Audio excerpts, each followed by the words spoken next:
गड़बड़ी का देखो गजब कीर्तिमान। 20,000 हुए पास जबकि 12,000 ने दिया इम्तिहान। बीएड परीक्षा में भ्रष्टाचार का बोलबाला। अंबेडकर यूनिवर्सिटी में महा गड़बड़ झाला। ये तो है व्यापम का बाप। यूपी में शिक्षा माफियाओं ने ऐसे कारनामे को अंजाम दिया है जिसका प्रयोग दुनिया की किसी और प्रयोगशाला में शायद ही सफल हो पाए, लेकिन यूपी की परख नली में यह सब हो गया। आपने व्यापम का नाम सुना होगा, लेकिन फर्जीवाड़े में तो यह मामला व्यापम का भी बाप है। गड़बड़ी का देखो गजब कीर्तिमान।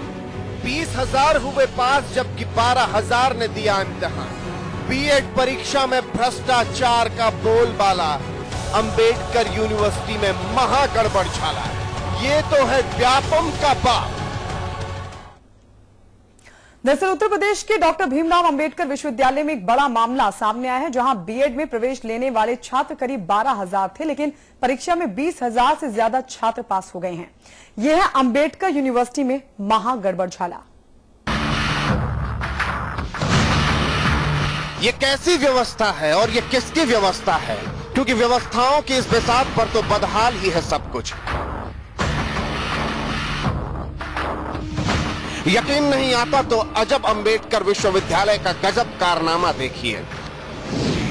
सत्र 2013-14 का महा गड़बड़ झाला। 12,822 छात्रों ने दिया था बीएड का इम्तिहान। 20,097 छात्रों की जांची गई कॉपियां।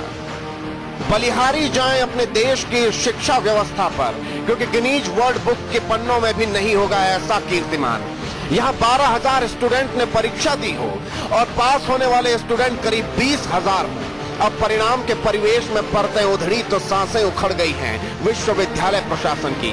आनन फानन में फिलहाल रिजल्ट पर लगा दी गई है रोक। गोरखपुर विश्वविद्यालय के द्वारा आहूत की गई प्रवेश परीक्षा में सम्मिलित हुए हों, परंतु काउंसलिंग में किसी कारण से सम्मिलित नहीं किए गए हों, और अगर महाविद्यालय ने अपनी रिक्त सीटों के लिए 2 समाचार पत्रों में विज्ञापन किया हो एवं कई शर्तें थीं, अगर इन शर्त को पूर्ण करते हैं महाविद्यालय तो रिक्त सीटों पर वो दाखिला ले सकते हैं, परंतु इनका परीक्षा परिणाम घोषित नहीं किया जाएगा। पहले तो काउंसलिंग के बिना ही करीब 2,275 छात्रों को दिलाया गया दाखिला। फिर कोर्ट के एक आदेश पर जमाली महा गड़बड़ झाले की महफिल। जो विगत वर्षों से जो घोटाले विश्वविद्यालय में चल रहे हैं, उसमें बीएड सबसे अहम घोटाला है, क्योंकि बीएड में अच्छी मोटी रकम लेके बाहर के छात्रों को सीधे प्रवेश करा के, और विश्वविद्यालय में उसकी फीस भी जमा नहीं होती है। कोई नया काम नहीं है। विश्वविद्यालय लगातार कई सालों से मामले सामने आ रहे हैं बीएड के। हर साल जो है हजारों की संख्या में छात्रों को जनरेट किया जाता है। वो छात्र जिन्होंने कभी परीक्षाएं नहीं दी, प्रवेश परीक्षाएं नहीं दी। अब हौसले से हरकतें बढ़ी तो शिक्षा माफियाओं ने शुरू की बीएड मार्कशीट के लिए marketing. First class pass marksheet के लिए 1 लाख रुपए से लेकर 1.25 लाख तक, और करीब 5,000 छात्रों से कर ली 50 करोड़ की बीएड बैड डील।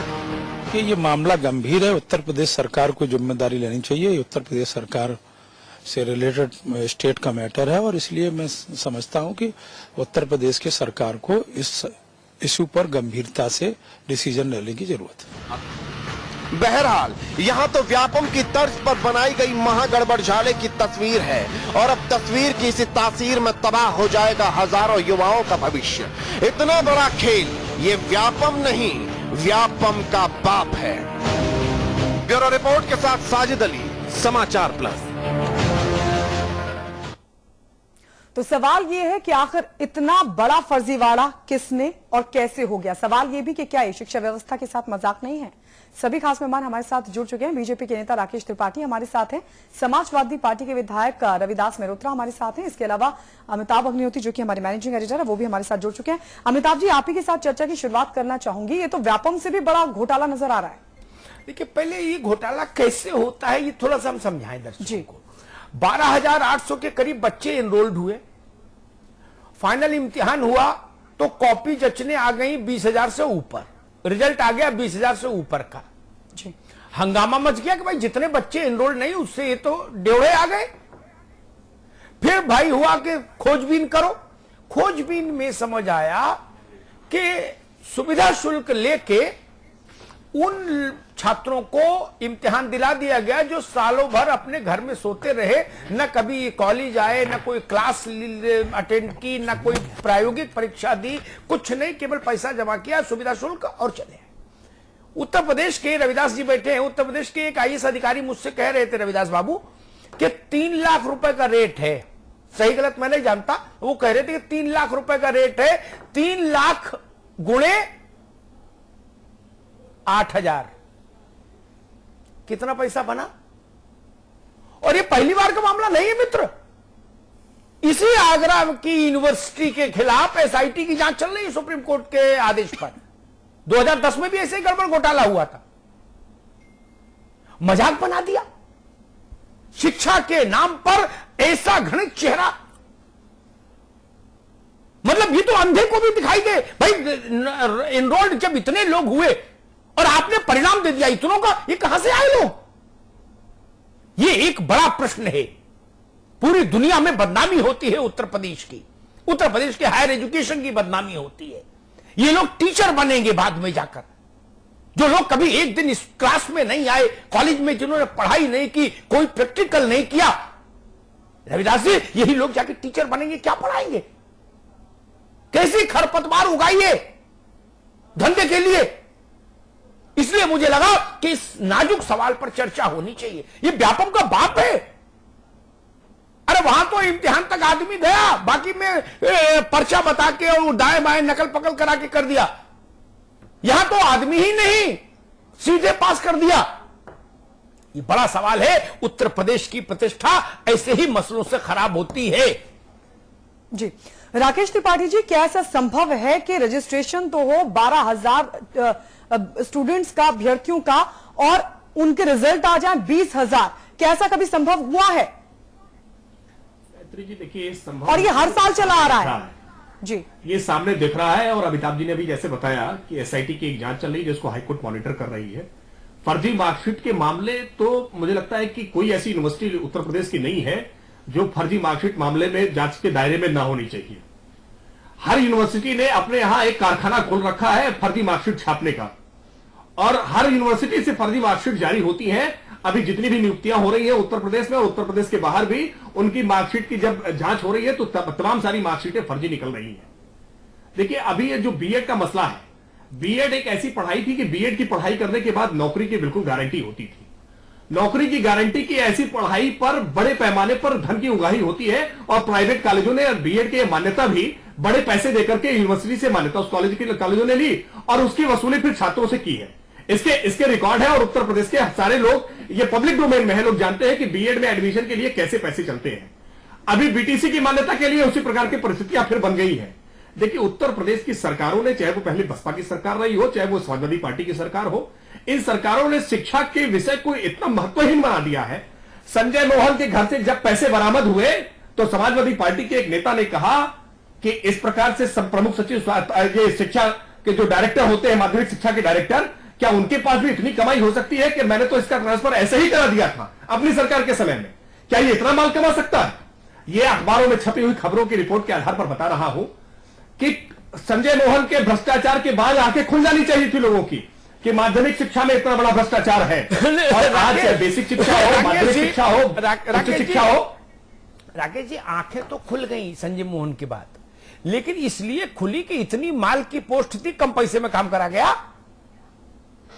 आंखें इसलिए बिल्कुल ठीक, हाँ बिल्कुल ठीक बात। आंखें खुलनी थी तो खुल गई, इसलिए खुल गई कि भाई तैनाती बड़ी थी और दिया कम, अब पता लगा कितना माल है इसमें।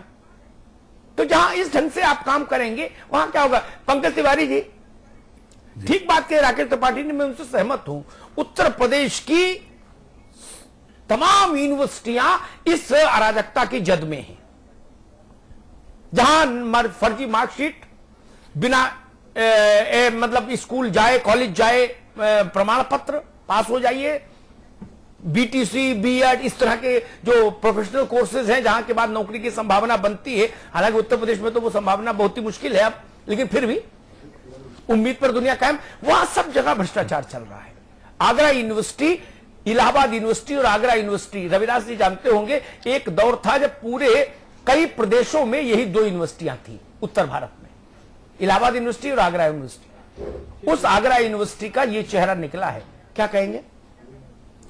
निश्चित रूप से अमिताभ जी, जिस प्रकार की कि 12,000 इनरोल और 20,000 रिजल्ट, हद हो गई किसी चीज की। फर्जी मार्कशीट तो सुना था सारे विश्वविद्यालयों में, लेकिन इनरोल्ड छात्र 12,000 और रिजल्ट 20,000। इसका मतलब यह हुआ कि 8,000 मार्कशीट उस महाविद्यालय ने बेची हैं। अब इससे ज्यादा इस सरकार के लिए शर्मनाक कुछ भी नहीं हो सकता।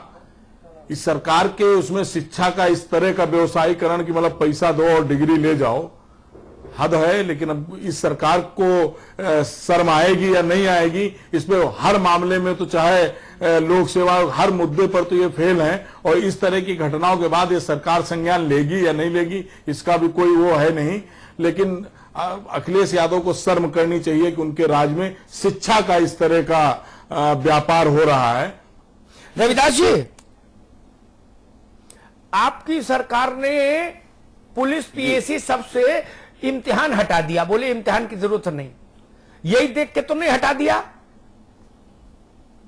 कि लिखाई पढ़ाई इतनी अच्छी हो रही तो इम्तिहान कब कलेश काटो, अब इम्तिहान मत दिलाओ, डायरेक्ट नौकरी दो, डोले शोले देखो, नौकरी दो। आगरा यूनिवर्सिटी तो कुछ ऐसे बता रही है। रविदास जी, अमिताभ जी, निश्चित रूप से जो अंबेडकर विश्वविद्यालय में ये घपला हुआ है, ये बहुत गंभीर बात है। और जो आपने बात कही है उससे मैं सहमत हूं।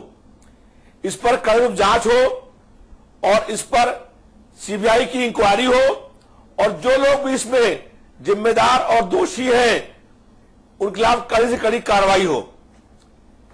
ये बात भी सही है कि कई विश्वविद्यालयों में फर्जी मार्कशीट मिलती है, ये बात प्रकाश में आई थी। लेकिन यहां तो सब रिकॉर्ड टूट गए कि 12,000 लोगों ने फार्म भरे और 20,000 लोगों को मार्कशीट मिल गई। तो ये स्पष्ट है कि ये बड़ा घोटाला है, और इस घोटाले में रविदास जी, ये बात तो आपकी शामिल है, उन पर कड़ी से आप कड़ी सरकार वाली बात कार्रवाई बोलिए। हो। और देखिए, हम यही बात तो कह रहे हैं कि इस पर जांच हो, और जांच में जो लोग दोषी हो, रविदास जी, खिलाफ कार्रवाई हो, रविदास जी, वो लोग जेल जाएं। रविदास जी, और पंकज एक मिनट, रविदास जी, मैं आपका बहुत सम्मान करता हूं सच में दिल से, लेकिन एक बड़ा मानवीयता का आजकल बड़ा चक्कर शब्द इस्तेमाल हो रहा है। पार्लियामेंट में भी विदेश मंत्री ने एक बार ह्यूमैनिटेरियन ग्राउंड कहा। अभी एक मामले में सुप्रीम कोर्ट ने उत्तर प्रदेश से जुड़ा मसला था, ह्यूमैनिटेरियन ग्राउंड पर स्टे दिया। मैं ह्यूमैनिटेरियन ग्राउंड ही उठाना चाहता हूं। जांच सीबीआई से हो गई, इंटरपोल से हो गई, दोषी सजा भी पा गए, जेल भी चले गए, सब हो गया, मान लो, हाइपोथेटिकल होना नहीं लेकिन मान लो। मेरा सवाल यह है, ये जो 8,000 साढ़े 8,000 लड़कों से 3-3 लाख रुपया मिठाई शुल्क वसूल लिया, इसकी रिकवरी कैसे होगी? जो खेत बेच के पैसा दिए उनका क्या होगा? रविदास जी, अमिताभ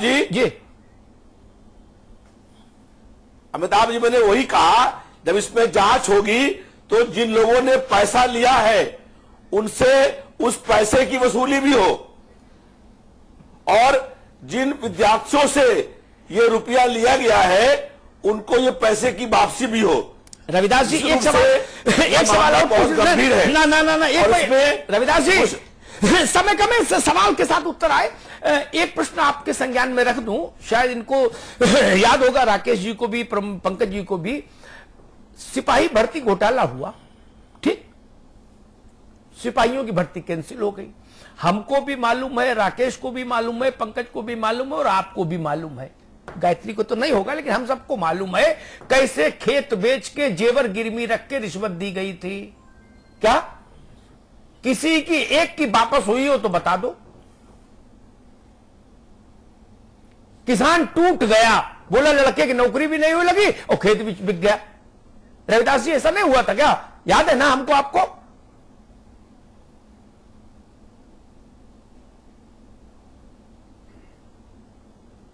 देखिए अमिताभ जी, मैंने ये बात कही कि पूरे प्रकरण की मामला बहुत गंभीर है, पूरे प्रकरण की जांच हो, और जिन लोगों ने पैसा लिया है उनके खिलाफ मुकदमा कायम हो, वो लोग गिरफ्तार हो। वही तो और सवाल उससे पूछ रहे हैं उन अमिताभ पैसे जी, की क्या आपको वसूली व्यवहारिक लग रहा है जो बोल रहे हैं आप, जो आप कह रहे हैं, विद्यार्थियों क्या वो ने- व्यवहारिक है? अभी तक जितने भी घोटाले सामने आए, क्या उसमें कभी रिकवरी हुई?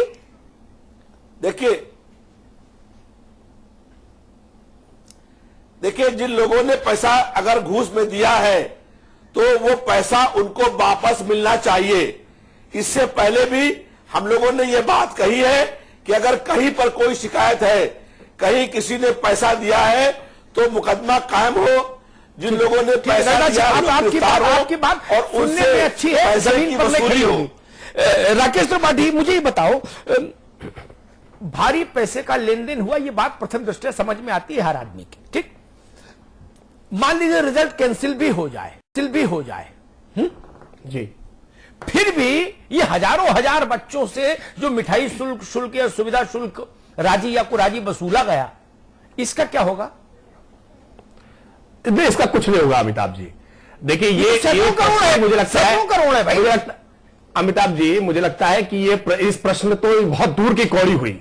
उससे पहले यह तय कर लें कि इसके लिए दोषी कौन कौन है और उनको दोषी मान ले केवल, तो ही मुझे लगता है समाजवादी पार्टी सही मायनों में न्याय कर पाएगी। अगर केवल दोषी मान ले किसी को, उच्चतर शिक्षा सेवा आयोग का मामला हो, माध्यमिक शिक्षा सेवा आयोग का मामला हो, Uttar Pradesh civil services commission का मामला हो, या एक उत्तर प्रदेश यूपीटीयू का मामला, एक बहुत ताजा तरीन मामला है कि वहां के रजिस्ट्रार तोमर साहब को राज्यपाल ने हटाया, उसके बाद सरकार ने फिर उनको नियुक्त किया, राज्यपाल को फिर हटाना पड़ा। सरकार आमादा है कि जिन पर भ्रष्टाचार के आरोप हैं उनको कैसे सत्ता पर बैठाया और जाए। उससे भी बड़ी बात है कि जो जांच बिठाई गई है, राकेश जी, जो जांच बिठाई गई है वो विश्वविद्यालय के ही अधिकारी हैं। अब बताइए जांच कैसे देखिए, निष्पक्ष होगी? वास्तविकता में दोषियों को बचाने की जुगत में सरकार लग जाएगी। ये मामला ओपन हो गया है, मीडिया में आ गया है। अब सरकार के सारा प्रयास होगा कि कैसे अपने गुर्गों को, अपने लोगों को कैसे बचाया जाए, क्योंकि उस माल का सारा हिस्सा तो लखनऊ तक पहुंचा है। तो लखनऊ तक पहुंचे हुए हिस्से की वापसी कैसे हो पाएगी? ये बहुत महत्वपूर्ण बात है अमिताभ जी। मुझे लगता है ये प्रश्न तो दूर हो गया। पहले दोषी सजा पा जाए, ये बहुत महत्वपूर्ण है। दोषी मान लिए जाए। पंकज जी, पुलिस भर्ती घोटाला बहुत बड़ा कांड था, ठीक जी क्योंकि बहुत बड़ी भर्ती थी, जी, लाखों में भर्ती हो रहे थे पुलिस वाले उस दौर में, आपको याद है ना? वो नहीं, बिल्कुल याद है। उसमें कोर्ट ने क्वेश्चन कर दिया भर्ती को। कुछ लोग नप गए होंगे, कुछ चार्जशीटेड हो गए होंगे, कुछ को अनिवार्य सेवा समाप्ति दे दी गई होगी, मामला घोर माठा हो गया, मतलब रफा दफा हो गया, दाखिल दफ्तर कर दिया। लेकिन उसमें जो हजारों लाखों हजारों करोड़ रुपए का जो खेल हुआ होगा, जिसके चलते शिकायतें आई, अनियमितताएं हुई, फिर बवाल हुआ, फिर अदालत को हस्तक्षेप करना पड़ा, उसकी तो कहीं कोई सुनवाई फिर हुई नहीं। जो गया सो गया। निश्चित रूप से अमिताभ जी, जो पैसा उन्होंने दिया, हाँ, वो नंबर 2 में मान लिया जो घूस देता है, कोई रसीद तो लेता नहीं है, कच्ची पक्की कोई रसीद होती नहीं, मैं वही पूछ रहा कोई हूं। रसीद होती नहीं है। और दोषी अपने यहाँ की न्यायपालिका के भी आपको संज्ञान है कि उसका इतना धीमे धीमे उसकी रफ्तार है, उस पर कोई आरोप सिद्ध करने में, जब सरकार बचाने में लग जाएगी तो आरोप सिद्ध होगा नहीं। तो आदमी कहां अदालत में कहने जाएगा कि मैंने 3 लाख रुपए घूस दिया था और मुझे नौकरी नहीं मिली, वापस करो। और जो पैसा लेने वाले हैं वो बहुत सशक्त हैं, उनके गेट पर एक संतरी बैठा है, जो बेचारा पैसा दिया वो गेट पे जाके अपना पैसा मांग भी नहीं सकता, मांग ले तो उसको कल ऐसो घर पहुंच जाएगा और 50,000 और छूटने के दो, रुपए मिलने की तो बात ही छोड़ो। तो इस मामले में सरकार का रवैया इतना ढीला है, और चूंकि सरकार की आय का साधन भी यही सब है, बहुत बड़ा साधन जो सरकार की आय का है इस सरकार का, वो यही है। घोटाला। तो जब पंकज जी, पूरा घोटाला है। पैसा नीचे से सरकार ऊपर तक पैसा बटा हुआ है, तो पैसा वापस कौन करेगा? ठीक बात पंकज भाई। कैबिनेट में बैठे लोग, अधिकारी, आईएएस, सबको तो बटा हुआ है पैसा, जी। परसेंटेज है जी। तो कैसे वापस करेंगे पैसा? तो जिसने पैसा दिया अमिताभ जी, वो तो ठगा महसूस करा, वो तो या तो आत्महत्या बहुत करेंगे, बहुत गरीब होगा, डिप्रेशन में जाएगा, उसके लिए तो समस्या है। आम आदमी और बेरोजगार के लिए तो समस्या ही है, और इस सरकार का कोई संज्ञान नहीं। इस सरकार के विषय में तो रविदास जी मुझे बताइए, मान लीजिए मैं शिक्षा मंत्री होता और मेरे सामने ये मसला आता कल, तो मैं सबसे पहले कहता भाई किस यूनिवर्सिटी ने ऐसी परीक्षा कंडक्ट की, उसके वाइस चांसलर को हटाओ, सेक करो, रजिस्ट्रार और वाइस चांसलर इमीडिएटली सेक किए जाएं। उसके बाद जांच पड़ताल होगी। इतना तो होना चाहिए ना रविदास जी। थाने में आदमी मर गया और दरोगा जी कुर्सी पे बैठे हुए हैं, बोले जांच हो रही है। ऐसी जांच कैसी होगी भाई? वो वाइस चांसलर, वो रजिस्ट्रार, वो एग्जाम कंट्रोलर एग्जामिनेशन, ये लोग कल स्टेक होकर गिरफ्तारी क्यों नहीं होगी इनकी? ये तो हाथ कंगन को आरसी क्या, पढ़े लिखे को फारसी क्या। 12,800 एनरोलमेंट और 20,000 से ज्यादा का रिजल्ट कैसे आ गया? प्राइमा फेसी क्राइम है। ये 3 लोग तो सीधे जिम्मेदार थे, ये तो नाप लिए जाते रविदास जी। अमिताभ जी, आपकी बात सही है। जो प्रथम दृष्टया रिपोर्ट है उसके आधार पर वाइस चांसलर, रजिस्ट्रार और एग्जाम का कंट्रोलर, ये तीनों लोग मुख्य रूप से दोषी हैं। तत्काल रूप से इन तीनों लोगों को उनके पद से हटाना चाहिए और इनके खिलाफ मुकदमा कायम हो और उसके बाद जांच हो।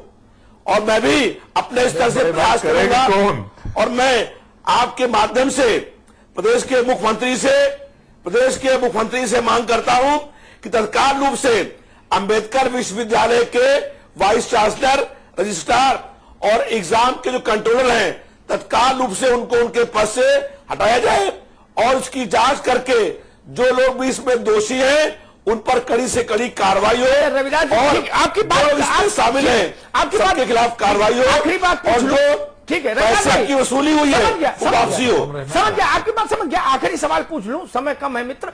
रविदास जी, आप भी बता दो, वाइस चांसलर और रजिस्ट्रार और कंट्रोलर एग्जामिनेशन है, ये पीटी का तो ये इम्तिहान है नहीं, ये तो खेल का इम्तिहान है, मतलब जिसमें बड़ी मलाई है ना, गीजा है। इन 3 पदों पर जो भी लोग तैनात हुए होंगे, उनका नाम XYZ कुछ हो, वो बिना किसी शक्तिपीठ से प्रसाद पाए तो नहीं हुए होंगे। प्रसाद चढ़ाए, कौन हटाएगा, कौन जांच करेगा? जो 4-5 शक्तिपीठ हैं, उनसे कहीं ना कहीं से तो शक्ति लेके आए होंगे, ये लोग कहीं पद पर आए होंगे। हमारे आपके जैसे तो बनते नहीं।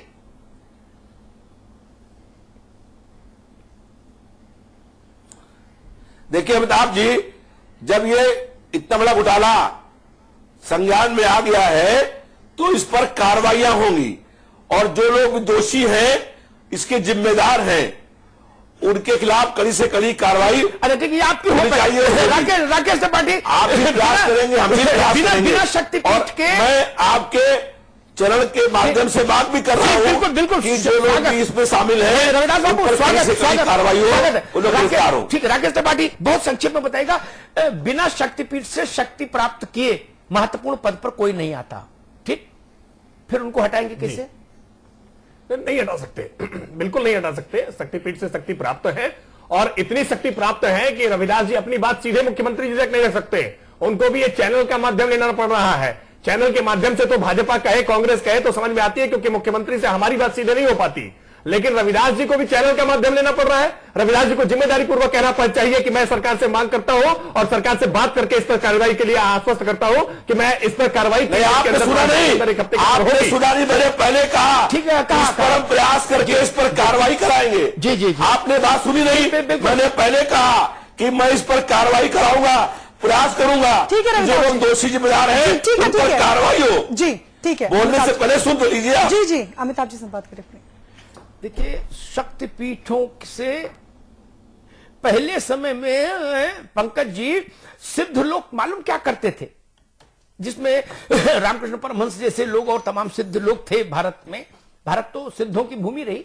वो क्या है, जैसे उन्होंने जब विवेकानंद नरेंद्र के रूप में उनके पास गए तो उन्होंने माथे पर अंगूठा ऐसे किया और शक्तिपात हो गया। सब कुछ जान गए, सीख गए, सिद्ध हो गए नरेंद्र 1 मिनट में। ऐसी सिद्धि उत्तर प्रदेश में भी बढ़ती है, आपको पता है। आदमी आया, ठोका पीटा, बोले ठीक है, माथे पर ऐसे अंगूठा लगाया, शक्तिपात हो गया, बोले जा अजय हो गया। जैसे दुर्योधन को हो गया था ना कि भाई आपका पूरा शरीर वज्र का हो गया, कौपिन वाला स्थान छोड़कर, है ना, वो कहानी अलग है, लेकिन हो गया ना। ऐसे ही रविदास जी कहना सरल है, जो न मानियो ब्रह्म सर तो महिमा मिटे अपार, तुलसी ने कहा। ये तो शक्तिपीठों की प्रतिष्ठा का सवाल है, कौन किसकी जांच करे। कोई एक्स का है, कोई वाई का है, कोई जेड का है, किससे कौन कहे क्या सुने। अन्यथा न्याय की कसौटी थी, ये 3 लोग सीधे पदमुक्त होते तत्काल प्रभाव से, एक लाइन की चिट्ठी बनती। मैं आपको क्या बताऊं, ये पंकज को बताऊं, राकेश को बताऊं, समझ में आती है। आप तो इतने सीनियर आदमी हो, जानते हो राजकाज की चिट्ठी की भाषा। लोकहित में तत्काल प्रभाव से पदमुक्त किया जाता है, इतना लिखना था हिंदी में। कोई कारण बताने की जरूरत नहीं सरकार को। लोकहित शब्द इतना बड़ा है संविधान में कि उसमें सब कुछ कर सकती है सरकार। एक लाइन में तीनों बर्खास्त होते और बर्खास्तगी के बाद जेल जाते, तो मैं मान लेता कि हां अब न्याय के लिए युद्ध शुरू होगा। जो चोरी में शामिल, जिन पर आरोप चोरी में शामिल होने का, या जो उपेक्षा के दोषी, आपराधिक उपेक्षा के, जिसको हम लोग अंग्रेजी में बोलते हैं रविदास जी, ये क्रिमिनल निग्लिजेंस, जो क्रिमिनल निग्लिजेंस के दोषी तो मिनिमम है, उन्हीं के रहते जांच होगी। यानी थानेदार की जांच कौन करेगा? होमगार्ड। होमगार्ड जांच करता थानेदार की। होमगार्ड से वो कहता जाओ पान ले आओ बेटा दौड़ के, 120 नंबर तंबाकू डलवा के और चाय बोल के आओ। होमगार्ड क्या जांच करेगा? दुनिया भर में एक नैसर्गिक न्याय है कि जिसके विरुद्ध जांच है उसको पद छोड़ना चाहिए। ये छोटी घटना है क्या? आंख में धूल डालना एक कहावत है। मैं तो कह रहा हूं आपने तो धूल में आंखें डाल दी आगरा यूनिवर्सिटी ने, तो आंख में धूल नहीं डाली, आंखें ही घुसा दी धूल के पूरे बवंडर में। प्रथम दृष्टया अपराध है, प्रथम दृष्टया अपराध है। पूरे देश में जग हंसाई हो रही, इतनी बड़ी यूनिवर्सिटी, मुझे यहां से कष्ट है। आपको क्या बताऊं, आप तो जानते हो आगरा यूनिवर्सिटी ने कितने देश के बड़े बड़े चेहरों को जन्म दिया है। वहां से पढ़ के निकले हैं लोग। गंगाधर शास्त्री, मोतीलाल नेहरू, तमाम लोगों का वास्ता रहा उस यूनिवर्सिटी से। उस यूनिवर्सिटी में यह हो रहा, दुनिया में क्या मुंह दिखाएंगे हम लोग? बस यही शिक्षा व्यवस्था को लेकर उत्तर प्रदेश की हालत खराब है। बस यही फर्जी सर्टिफिकेट, चोरी चपाली, नकल उद्योग और ये सब चीजें हैं वहां। ऐसे में ये कारनामा हो गया। रविदास जी, समय रहते चेतिए, निर्णायक प्रहार होना चाहिए इस तरह के सिंडिकेट्स पर जो हमारी नौजवान पीढ़ी को तबाह कर रहे हैं। ये अनपढ़ लोग जिनको आप 8000 बच्चों को बीएड पास घोषित कर रहे थे, यही कल झंडा लेके आपके खिलाफ खड़े होते कि नौकरी दो। क्या होता? नौकरी पा जाते तो बच्चों का भविष्य खराब करते? नहीं, इस पर रोक लगनी चाहिए, निर्णायक रोक लगनी चाहिए। लेकिन वो संभव तभी होगी रविदास जी जब व्यक्तिगत हितों को हम प्रदेश के हित के लिए कुर्बान करना सीख जाएंगे। जब तक व्यक्तिगत हित बड़े होंगे, प्रदेश का हित छोटा होगा, तब तक कुछ होगा नहीं। बहुत बहुत धन्यवाद। इसी के साथ एक छोटा सा ब्रेक हम ले रहे हैं। ब्रेक के बाद जब लौटेंगे तो बात हो कि एक और मुद्दे की, क्या डिप्टी सीएम बनना चाहते हैं आजम खान। इस छोटे से ब्रेक के बाद सभी खास मेहमान बने हुए हैं।